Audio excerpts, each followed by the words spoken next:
Si Cha nga pala to. At ngayong araw nito ay magluluto ako ng schnitzel.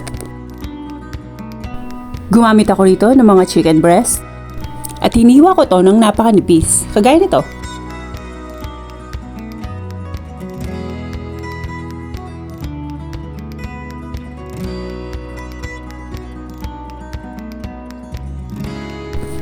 Pinadaan ko nga pala to sa meat mallet or meat tenderizer.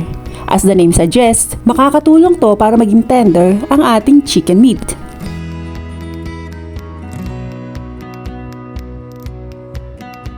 Hahaluan ko nga pala to ng isang itlog, isang kutsarang harina, isang kutsarang rice flour, pero kung konti na lang, ibuhos mo na lahat. Isang kutsaritang pamintang durog, asin, at haluin to coat all the chicken.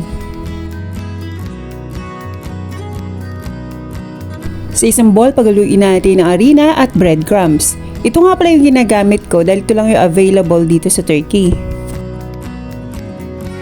Haluin at simulan nating ipaikot o i-roll yung mga manok. Syempre, isa-isa yan.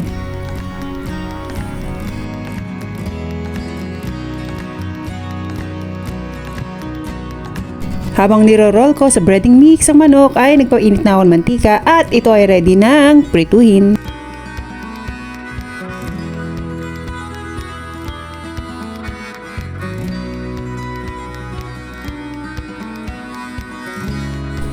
Tinikman ko na nga pala bago ko hiyain. Baka kasi mamaya wala nang matira sa akin eh. Pinagluto ko nga rin pala sila ng bulgur pilaw at ng mushroom soup. Afiyet olsun!